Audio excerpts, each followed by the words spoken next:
नमस्कार दोस्तों, स्वागत है आपका हमारे YouTube चैनल पर। दोस्तों, ये video Uttarakhand BEd entrance exam से संबंधित है।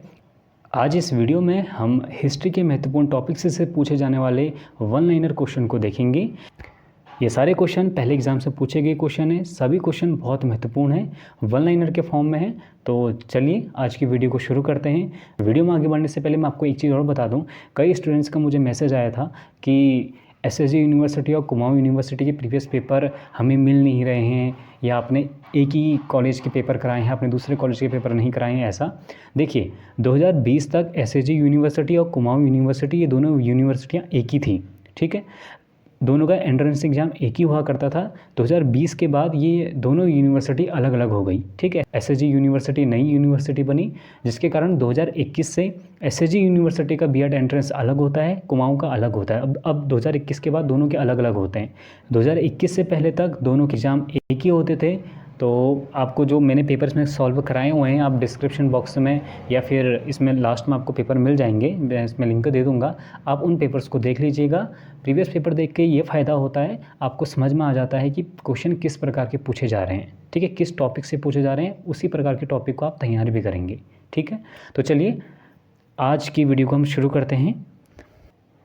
देखिए, यहाँ पर पहला फैक्ट है कि उत्खनन से प्राप्त हुई वस्तु की आयु ज्ञात करने के लिए रेडियो कार्बन डेटिंग तकनीक का प्रयोग किया जाता है। हम जानते हैं कि पुरातात्विक वस्तुओं की जांच के लिए, उनकी आयु को ज्ञात करने के लिए, जब हम उत्खनन के द्वारा किसी वस्तु को प्राप्त करते हैं, उत्खनन मतलब जब हम ज़मीन वगैरह खोद के, तो हमें पुराने वस्तुएं वगैरह मिलती हैं, अभिलेख वगैरह मिलते हैं, तो हमें अगर ये ज्ञात करना होता है कि ये कितने साल पुराने हैं, तो हम उनकी आयु को ज्ञात करने के लिए किस विधि का प्रयोग करते हैं? रेडियो कार्बन डेटिंग तकनीक का प्रयोग करते हैं। ठीक है, तो इसके साथ ही एक क्वेश्चन और पूछा जाता है कि पृथ्वी की आयु ज्ञात करने के लिए किस विधि का प्रयोग किया जाता है? तो पृथ्वी की आयु अगर आपको ज्ञात करनी है तो यूरेनियम तकनीक का प्रयोग किया जाता है। ठीक है, इन दोनों में कन्फ्यूजन मत होना।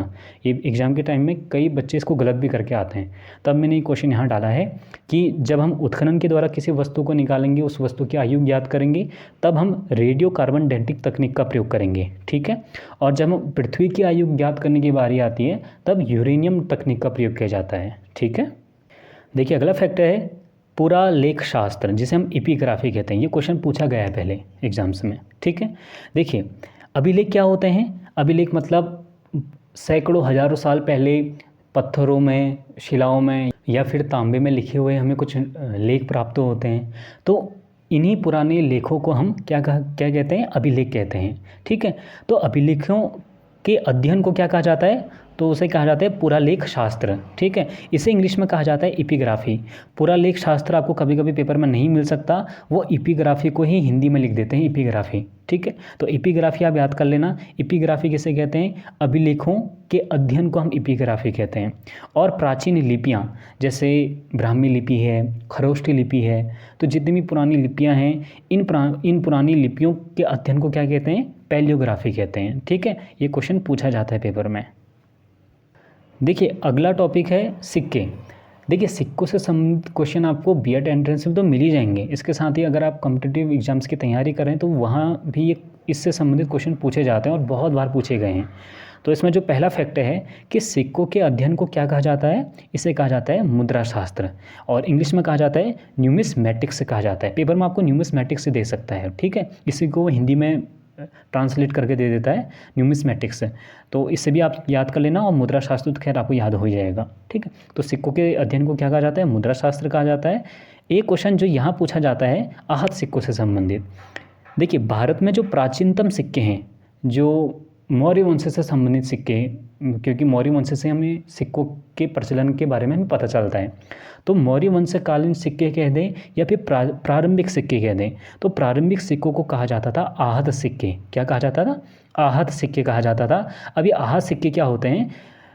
इनका जो दूसरा नाम है पंचमार्क सिक्के भी कहते थे इनको। ठीक है, अब आहत सिक्के क्या होते हैं? ये इस प्रकार से आप मान लीजिए कि नीचे इन्होंने कुछ धातु रखी और धातु के ऊपर बहुत ज़ोर से प्रहार करके, आहत हम कहते हैं ना, इसने इसको मार के आहत कर दिया, तो बहुत ज़ोर से मारकर प्रहार करके जो चिन्ह बनाए जाते थे, तो उन्हें हम आहत सिक्के कहते थे। ठीक है, इन सिक्कों व मुद्राओं पर कोई लेख नहीं होता था। ठीक है। इनमें कोई कुछ लिखा नहीं जाता था कि इस राजा के हैं या इस राजा के, ऐसा कुछ लेख प्राप्त नहीं होता। इन पर केवल मछली, हाथी, पेड़ आदि इनकी आकृतियाँ इसमें उकेरी जाती थी, ठीक है। तो प्रारंभिक सिक्कों को क्या कहा जाता था? आहत सिक्के कहा जाता था, ठीक है। इसे याद कर लेना, पूछा जाता है पेपर में। इन्हीं को हम पंचमार्ग सिक्के भी कहते हैं। मौर्य वंशकालीन सिक्कों को क्या कहा जाता है? आहत सिक्के कहा जाता था, ठीक है। अब एग्जाम में सिक्कों से संबंधित क्वेश्चन कैसे पूछा जाते हैं? जैसे सर्वप्रथम सोने के सिक्के किसने चलाए, सर्वप्रथम शीशे के सिक्के किसने चलाए, सबसे ज़्यादा मात्रा में सोने के सिक्के किसने चलाए, या फिर सबसे ज़्यादा सिक्कों को ढालने वाला राजवंश कौन सा था। तो इस प्रकार से क्वेश्चन पूछे जाते हैं। आइए उन्हें देखते हैं। तो यहाँ पर जो पहला पॉइंट है, सर्वप्रथम विशुद्ध सोने के सिक्के जारी किसने किए थे? जो शुद्ध सोने के सिक्के सबसे पहले जारी किए थे वो किए थे कुषाण शासकों ने, ठीक है। अब कुषाण शासकों में जो सबसे पहले इसका जो राजा था जिसने सोने के सिक्के जारी किए वो थे विम कडफिसस। क्या नाम था इसका? नाम विम कडफिसस। देखिए जब आप इसको डिटेल में पढ़ेंगे तब और ज़्यादा पढ़ने में मज़ा आता है। अभी ठीक है, आपको एंट्रेंस एग्ज़ाम क्वालिफाई करना है तो आप इन्हें याद कर लीजिएगा, आप रट लीजिएगा, ठीक है। अब जो कुषाण वंश, ये कुषाण यहाँ पर लिखा है। देखिए जो कुषाण शासक थे ये विदेशी शासक थे। आपको पता होगा जिस प्रकार मुग़ल जो डायनेस्टी है, मुग़ल राजवंश, ये एक विदेशी आक्रांता थे। भारत में आए, भारत में युद्ध किया तो भारत में भी बाद में बस गई।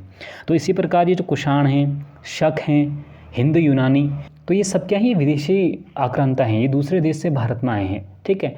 एक क्वेश्चन पूछा जाता है आपके एग्जाम्स में कि भारत में सर्वप्रथम किन विदेशी शासकों ने भारत में हमला किया था? तो वहाँ पर इसका आंसर होता है ईरानी शासकों ने। किसने किया था?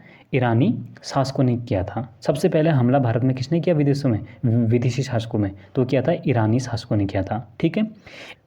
फिर इसके बाद ईरानी शासकों के बाद यूनानी शासकों ने, किन्होंने? यूनानी शासकों ने भारत में हमला किया, ठीक है। बाद में इनका नाम हिंद यमन पड़ गया था।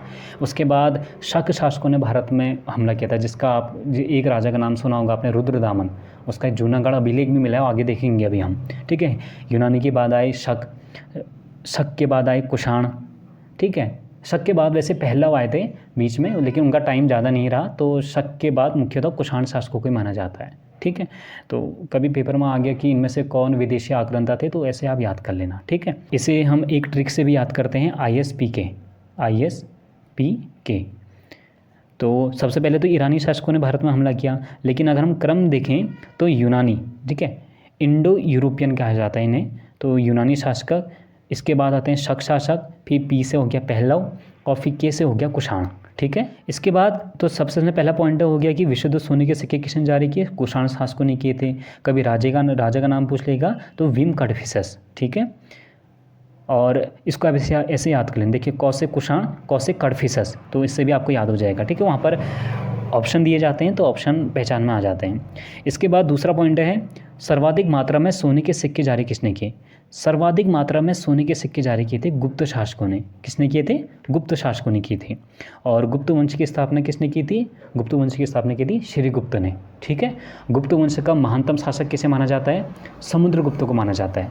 अगला क्वेश्चन है, सर्वाधिक तांबे के सिक्के किसने जारी किए थे? तो सर्वाधिक तांबे के सिक्के जारी किए थे कुषाण शासकों ने ही किए थे, ठीक है। इसके बाद शीशे व टीन, देखिए जो टीन है ये घरों में जो यूज होता है ना, टीन, ये वाला टीन नहीं है, ठीक है। ये टीन एक धातु होती है। तो शीशे और टीन के सिक्के किसने चलाए थे? ये चलाए थे सातवाहन शासकों ने। किसने चलाए थे? सातवाहन शासकों ने। एक क्वेश्चन पूछा जाता है कि सातवाहन शासकों का सबसे शक्तिशाली राजा कौन था? तो वो था गौतमीपुत्र शतकर्णी। कौन था? गौतमीपुत्र शतकर्णी, ठीक है। इसे याद कर लेना, पूछा जाता है पेपर में। और अगला क्वेश्चन है, अगला यहाँ पर पॉइंट है, सर्वाधिक सिक्के किसने जारी किए थे? देखिए अभी तो हमने देखा कि सोने के सिक्के सबसे ज़्यादा किसने जारी किए? गुप्त शासकों ने किए थे। और तांबे के किसने करे? तो एक पॉइंट और पूछा जाता है कि सर्वाधिक सिक्के जारी किसने किए थे? तो वो किए थे मौर्य शासकों ने। किसने किए थे? मौर्य शासकों ने, ठीक है। एक क्वेश्चन यहाँ पर और पूछा जाता है पेपर में कि भारत में सर्वप्रथम तिथि युक्त लेख किसने जारी किए थे? मतलब जैसे आप अभी के सिक्के देखोगे तो जैसे सिक्कों के लास्ट में यहाँ पर लिखा रहता है कि ये 2020 में जारी हुआ है, 2021-22 ऐसे लिखा रहता है। आप नोट देखोगे, नोट के पीछे से भी यहाँ नीचे साइड में कहीं पर लिखा रहेगा कि ये 2020 में जारी हुआ, 2022 में हुआ, इस प्रकार से लिखा रहता है ना। तो यहाँ पर क्वेश्चन है कि भारत में सर्वप्रथम तिथि युक्त लेख लेख युक्त सिक्के किसने जारी किए थे? तो ये किए थे हिंद यूनानी, इन्हें हिंद यवन शासक भी कहा जाता है। ठीक है, मैंने आपको पीछे बताया ना, ईरानियों के बाद आए थे, तो इन्होंने ही सबसे पहले तिथि युक्त लेख जारी किए थे। इसे याद कर लेना, ये एग्जाम में पूछा जाता है बहुत। देखिए अगला यहाँ पर टेबल बनी हुई है, महत्वपूर्ण अभिलेख व उनके शासक, बहुत महत्वपूर्ण है, एग्जाम में बहुत बार पूछा जाता है, एक क्वेश्चन यहाँ से अक्सर आ ही जाता है। ठीक है, इन्हें याद कर लेना, अब इन्हें अच्छे से रट ही लेना। ठीक है, इन्हें याद करना थोड़ा स्टार्टिंग में अगर आप पहली बार पढ़ रहे हैं तो थोड़ा टफ हो जाता है, तो फिर भी चलिए देखते हैं, अगर कुछ ट्रिक वगैरह होगी तो मैं आपको भी बता दूंगा। ठीक है, तो सबसे पहले इसमें समुद्रगुप्त। समुद्रगुप्त किस वंश का शासक था? गुप्त वंश का शासक था। ठीक है, समुद्रगुप्त का एक अभिलेख मिलता है जो अक्सर एग्जाम में पूछा जाता है, वो है प्रयाग प्रशस्ति लेख। ठीक है, क्या है? प्रयाग प्रशस्ति, ये इलाहाबाद में मिला। ठीक है, तो प्रयाग प्रशस्ति लेख से संबंधित प्रश्न पूछा जाता है कि प्रयाग प्रशस्ति लेख किसका है? तो यह है समुद्रगुप्त का। ठीक है, अब एक बात बताइए, क्या समुद्रगुप्त तो राजा है, क्या राजा ये अभिलेख लिखने जाएगा? क्या नहीं लिखने जाएगा, है ना? तो ये समुद्रगुप्त का अभिलेख है, ये प्रयाग प्रशस्ति लेख, इसे लिखा किसने था? तो उसका एक मंत्री था, उसका नाम था हरिसेन। तो हरिसेन ने ये प्रयाग प्रशस्ति लेख लिखा है। लिखा किसके बारे में? समुद्रगुप्त के बारे में। ठीक है, अगला है भानुगुप्त। भानुगुप्त भी गुप्त वंश का एक शासक है। इसका एक अभिलेख मिलता है, ऐरण अभिलेख। क्या मिलता है? ऐरण अभिलेख। ये सागर में मिलता है, सागर मध्य प्रदेश का एक जिला है। ठीक है, डिस्ट्रिक्ट है। तो ऐरण अभिलेख, ये ऐरण अभिलेख इसलिए पेपर में पूछा जाता है क्योंकि इसी अभिलेख में पहली बार सती प्रथा के से संबंधित हमें जानकारी प्राप्त होती है। पेपर में आता है कि सती प्रथा से संबंधित जानकारी हमें किस अभिलेख से प्राप्त होती है? तो ये प्राप्त होती है ऐरण अभिलेख से। ठीक है, इसे भी याद कर लेना, किसका है ऐरण अभिलेख? भानुगुप्त का है। ठीक है, अगला है रुद्रदामन। रुद्रदामन एक शक राजा था। ठीक है, तो रुद्रदामन का एक अभिलेख मिलता है, जूनागढ़ अभिलेख। क्या मिलता है? जूनागढ़। जूनागढ़ कहाँ है? ये है हमारा गुजरात में। ठीक है, तो इससे भी पेपर में पूछा जाता है, जूनागढ़ अभिलेख से संबंधित बहुत बार एग्जाम में पूछा गया है। तो ये किसका है? रुद्रदामन का है। ठीक है, और जो एक शक शासक है ना, देखिए शक शासक की एक इनकी महत्वपूर्ण जो विशेषता थी वो ये थी, ये सूर्य की पूजा करते थे। अगर आपने अल्मोड़ा का कटारमल मंदिर देखा है तो उन्हें भी, उस मंदिर को भी शक शासकों ने ही बनाया था। ठीक है, देखिए अगला पॉइंट है यहाँ पर स्कंदगुप्त। स्कंदगुप्त भी गुप्त वंश का ही एक शासक रहा है। तो स्कंदगुप्त का जो अभिलेख है वह है भीतरी स्तंभ लेख। ठीक है, ये कहाँ है? गाजीपुर। गाजीपुर कहाँ है? उत्तर प्रदेश में। खैर इतना इंपॉर्टेंट नहीं है, इसे आप याद नहीं भी याद करोगे चलेगा, लेकिन इसे याद कर लेने, पूछा गया है पेपर में। भीतरी स्तंभ लेख किसका है? स्कंदगुप्त का। जब मैंने स्टार्टिंग में पहली बार पढ़ा था, मैंने इसको ऐसे याद किया था कि जो स्कंद, कंद मतलब जो कंदरा होती ना, कंदरा हम गुफा को कहते हैं, तो कंदरा गुफा क्या होती है? अंदर को होती है ना, भीतर को होती है। तो मैंने इसको ऐसे ही याद किया था, भीतरी अभिलेख कंदरा। ठीक है, स्कंदगुप्त। ठीक है, ऐसे याद कर लेना इसको। अगला क्वेश्चन है, अगला पॉइंट है सॉरी, खारवेल। तो खारवेल ये एक कलिंग का राजा था। कलिंग कहाँ पड़ता है? जो उड़ीसा वाला इलाका है ना, तो वहाँ कलिंग शासन हुआ करता था। तो कलिंग का एक शासक था खारवेल, बहुत महाप्रतापी राजा था। इस राजा ने पुष्यमित्र शुंग, पुष्यमित्र शुंग कौन? जिसने शुंग वंश की स्थापना की थी मौर्य वंश के बाद। तो इस खारवेल ने पुष्यमित्र शुंग को हराया था। ठीक है, तो इस खारवेल का एक अभिलेख मिलता है उड़ीसा में, हाथी गुम्फा अभिलेख। क्या मिलता है? हाथी गुम्फा अभिलेख। इसे याद कर लेना। ठीक है, इसमें ये एग्जाम में पूछा गया है पहले। तो हाथी गुम्फा अभिलेख किसका है?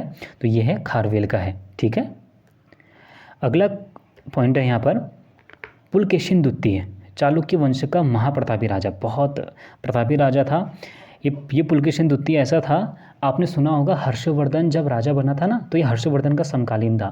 तो हर्षवर्धन ने अपने आस पड़ोस में जितने भी उसने राजा थे उन सबको हरा दिया था हर्षवर्धन ने। लेकिन पुलकेशिन द्वितीय ऐसा राजा था, इसने हर्षवर्धन को हरा दिया था। ठीक है, पुलकेशिन द्वितीय और हर्षवर्धन के बीच में युद्ध होता है तो पुलकेशिन द्वितीय जीत जाता है। तो ये बहुत इसलिए महत्वपूर्ण है। तो पुलकेशिन द्वितीय का एक अभिलेख मिलता है, ऐहोल अभिलेख। क्या मिलता है? ऐहोल अभिलेख। बाद में मैंने जब ये पूरी स्टोरी पढ़ी तो तब तो ये चीज़ें बहुत आसानी से याद हो गई, लेकिन जब मैंने स्टार्टिंग में पढ़ा था तो मैंने इसे ऐसे याद किया था कि देखिए, जब नदी के आर पार के स्थान को जोड़ने के लिए हम पुल का निर्माण करते हैं ना नदी के ऊपर, तो पुलों को बनाने के लिए पहले क्या करना पड़ता है? होल करना पड़ता है। ठीक है, तो तभी तो आप पहले जब होल करेंगे वहाँ पर रस्सी वगैरह लोहे वगैरह जो भी है तो पहले होल करेंगे तभी जाके पुल का निर्माण होगा। तो मैंने इसको ऐसे याद किया था, बाद में चीज़ें याद भी हो गई थी, तो ऐसे ही आप भी याद कर लेना, ठीक है। अगला यहाँ पर है राजा भोज, प्रतिहार राजा था, इसका एक अभिलेख मिलता है ग्वालियर अभिलेख, ठीक है।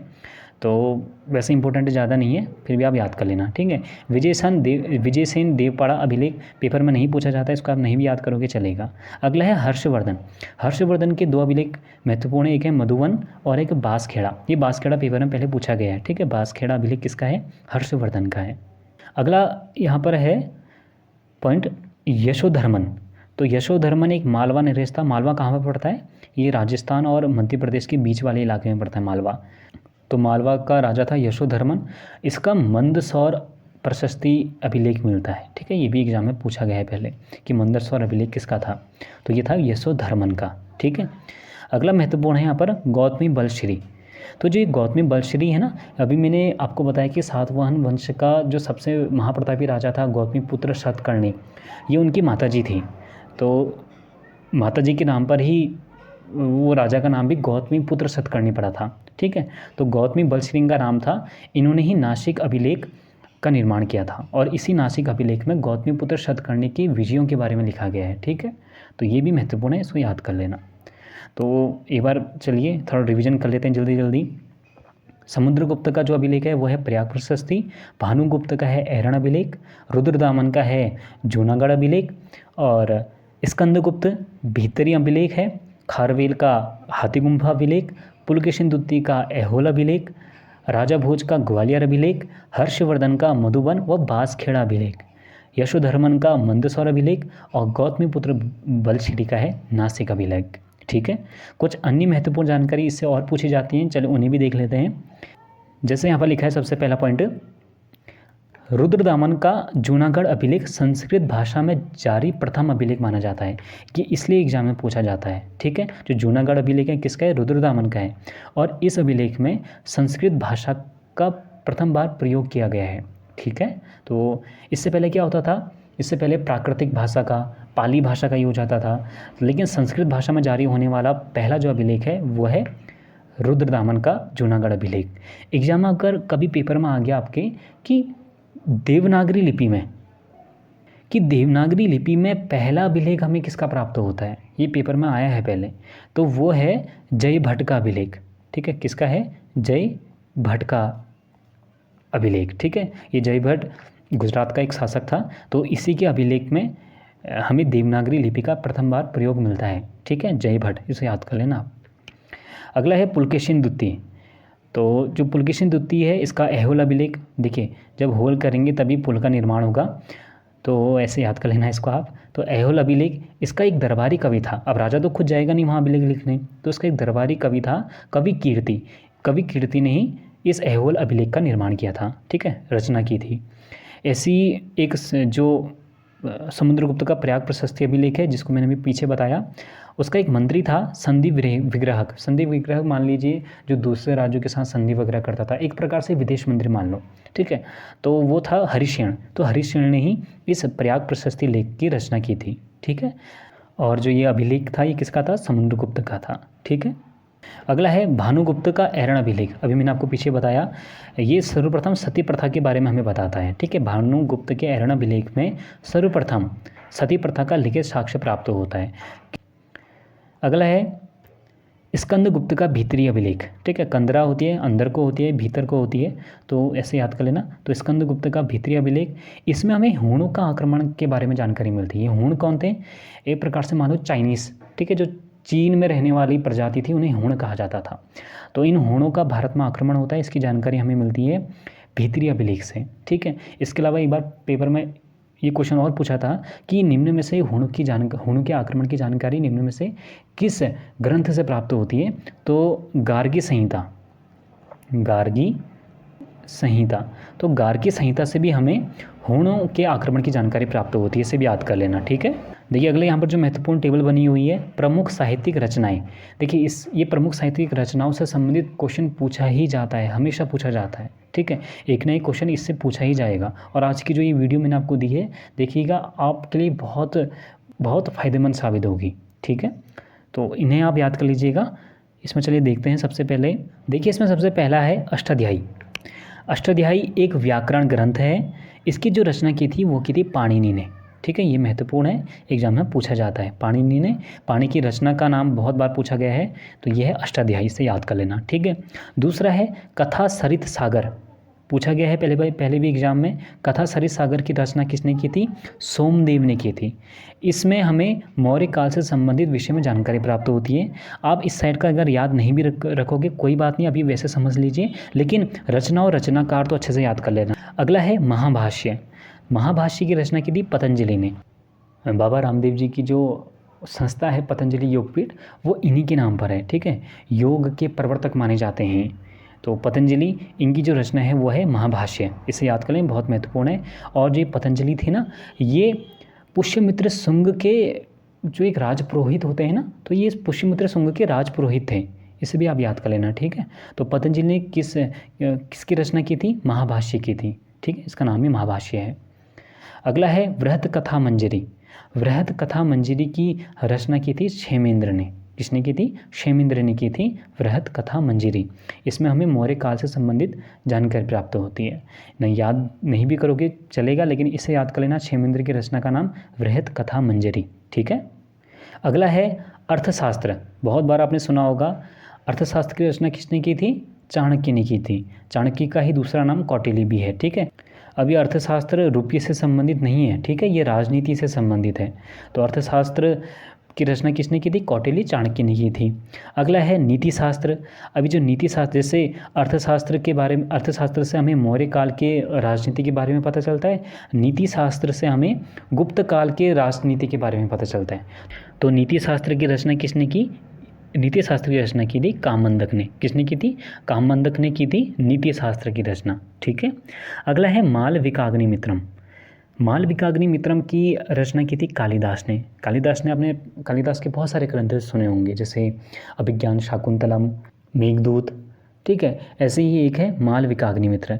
इसमें इस रचना में मालविका एक लड़की होती है, मालविका, और अग्निमित्र एक शुंग वंश का राजा होता है।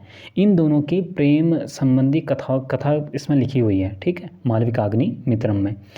इसे आप हल्के से मैं आपको एक स्टोरी बता देता हूँ ताकि आपको याद रहे। अग्निमित्र जो होता है ये शुंग वंश का राजा होता है। शुंग वंश की उसमें जो राजधानी थी वो थी पाटलिपुत्र, मतलब कि आज का जो पटना वाला इलाका है ना, बिहार, तो ये वहाँ का शासक था अग्निमित्र। और जो मालविका थी ये उज्जैन का एक राजा था, उसकी भतीजी होती है।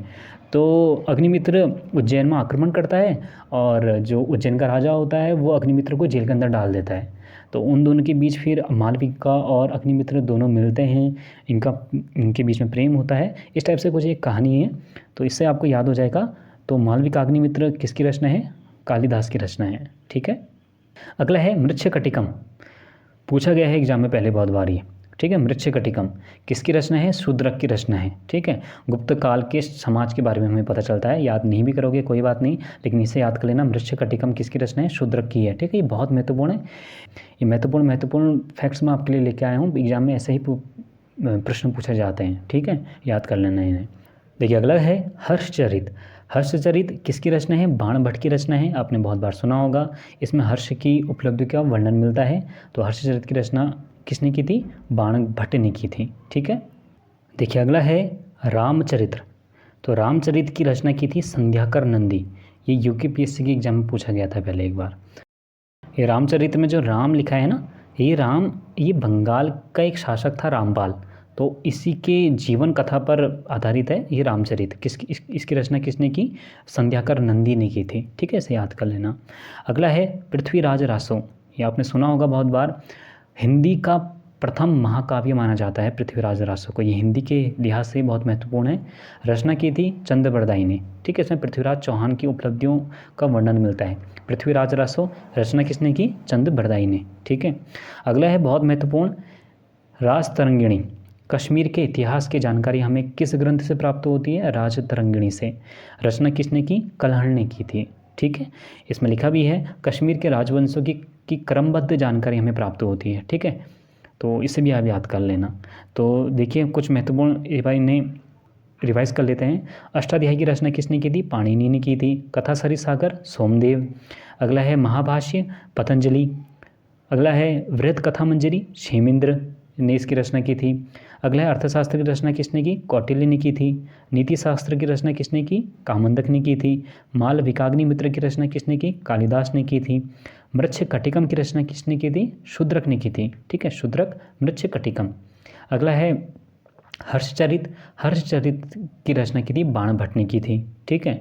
अगला है रामचरित। रामचरित की रचना की थी संध्याकर नंदी ने। ठीक है। अगला है पृथ्वीराज रासो। पृथ्वीराज रासो की रचना की थी चंद्रबरदाई ने।